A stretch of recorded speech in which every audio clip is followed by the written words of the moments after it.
आपके भाई आपके बेटा को गाना गाते हुए 32 साल हो गया। Hello hello. और पवन सिंह जैसे मंच पे आता है, भोजपुरी भाषा के बोले वाला, देखे वाला, सुने वाला, जब आप लोग गरज देला जाना हो भैया, दुनिया के किसी भी कोने में पवन सिंह का सीना।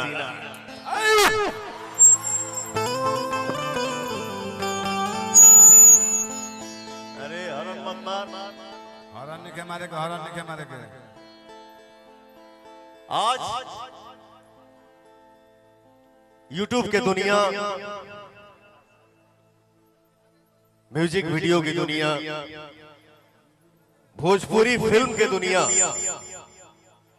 इतना बिजी शेड्यूल हो गई बा कि भैया हो न खाने का टाइम है, न सोने का टाइम है, न कहीं अपने मन से जाने का टाइम है। ये सब आप लोगों का आशीर्वाद है, इसलिए मैं बोलता हूं कि आप लोग मेरे लिए भगवान है। पवन सिंह कोई सुपरस्टार नहीं है, कोई पावर स्टार नहीं है। मैं जो कुछ भी हूं आप सबका आशीर्वाद, आगे कुछ मुझे आता ही नहीं। बट हमारे परम मित्र मणिशंकर मिश्रा जी से बात हुई। हालांकि हमारा से उम्र में 10-15 साल बड़े, पैसे के 20-25 साल बड़े आजू का, लेकिन हमारे दोस्त ही हैं, बहुत अच्छे। इन्होंने गोपाल भैया से बात कराया। लखनऊ हमार शूटिंग चलत रहे तो पवन सिंह नहीं, पहले गोपाल राय जी, हमार बड़ भैया मणिशंकर मिश्रा जी और पवन सिंह, तीनों भाइयों की जब मुलाकात हुई तो भैया ने एक ही बात हमसे बोला कि भाई रे तोरा आवे के बाद। हम कहने भैया रुका, कोशिश करब, टाइम नहीं के हो। इसके बाद जब बड़े भाई ने ये बोला कि भाई तोरा वही के परी कहे कि एह महोत्सव में हमार जौन गरीब घर के माई बहन बाड़ी से ओकनी खाती कुछ शुभ कार्य सोचल गइल बा कि हमरे बेटिन के, हमरे बहिनन के शादी करवाओल गइल है आज। मैंने बोला भैया जो आपने वर्ड आज बोल दिया कि हमरे बहिनन के शादी करवावता, तो पवन सिंह आज कहां किस तरीके से कैसे जाता है वो आप सबको भी पता है। लेकिन मैंने बोला भैया कितना भी बिजी शेड्यूल क्यों ना हो, किसी का भी काम छूट जाए, लेकिन हमरे बहिनन के शादी होता पवनवा हो जा ना पहुंची, ऐसा हो नहीं सकता।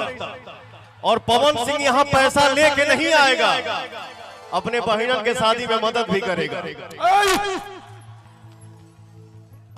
तो देखिए क्या है, नाच गाना, हंसी मजाक, डांस आजीवन लगा रहेगा भैया।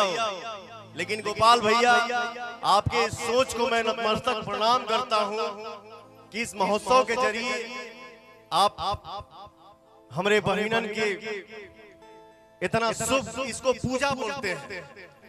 मेरा नेचर क्या है, दिन भर अगरबत्ती दिखाएं या लोग के बगली मारो चली, कोई फायदा नहीं है। आप मत अगरबत्ती दिखाइए, लेकिन रास्ता चलते अपने बड़ों का आशीर्वाद लीजिए, वही पूजा है।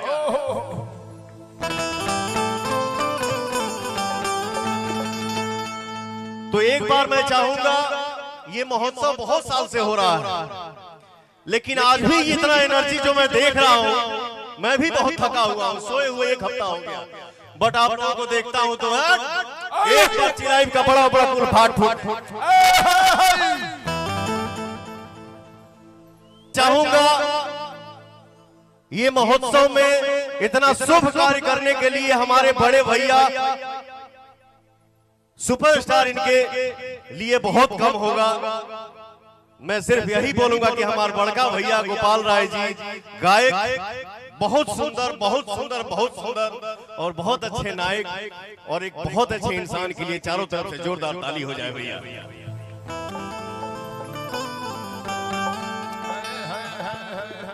और ये कभी कभी मौका मिलता है, इहो सबसे बड़ काम बा।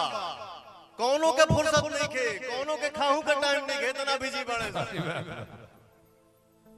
तो इतने बिजी शेड्यूल में हर कलाकार को एक मंच पे इकट्ठा कर देना भैया, उसके लिए थैंक यू सो मच आपको। मेरा छोटा भाई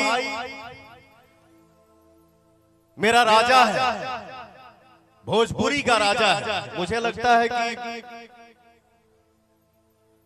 उम्र उसका कम है, बट सीनियरिटी में पवन सिंह के बाद मेरे भोजपुरी इंडस्ट्री का राजा मेरा छोटा भाई कल्लू ही है।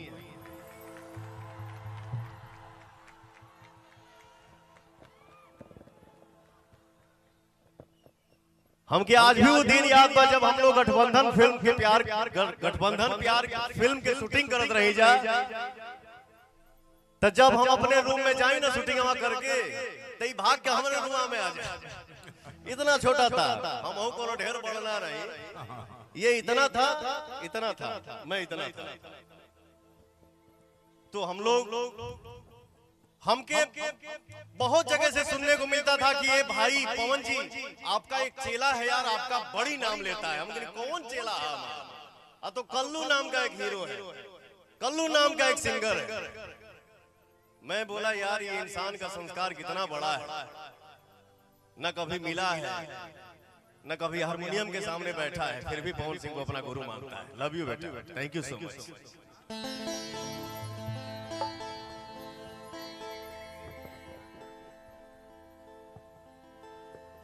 और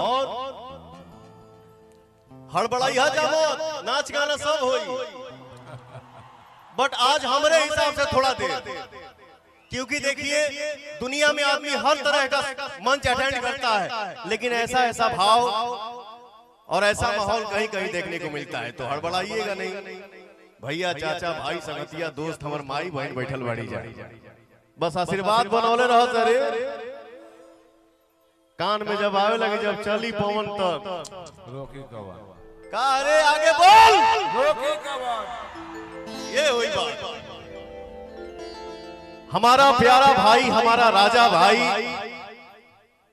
नवादा के किंग, भोजपुरी के किंग, आप सबके सामने मेरा छोटा भाई गुंजन सिंह बैठा हुआ है, खड़ा होकर शेर जी से आ गया सामने। लव यू मेरा भाई, बहुत आगे बढ़िए, एकदम छा जाइए बेटा। और हमसे छोट भाई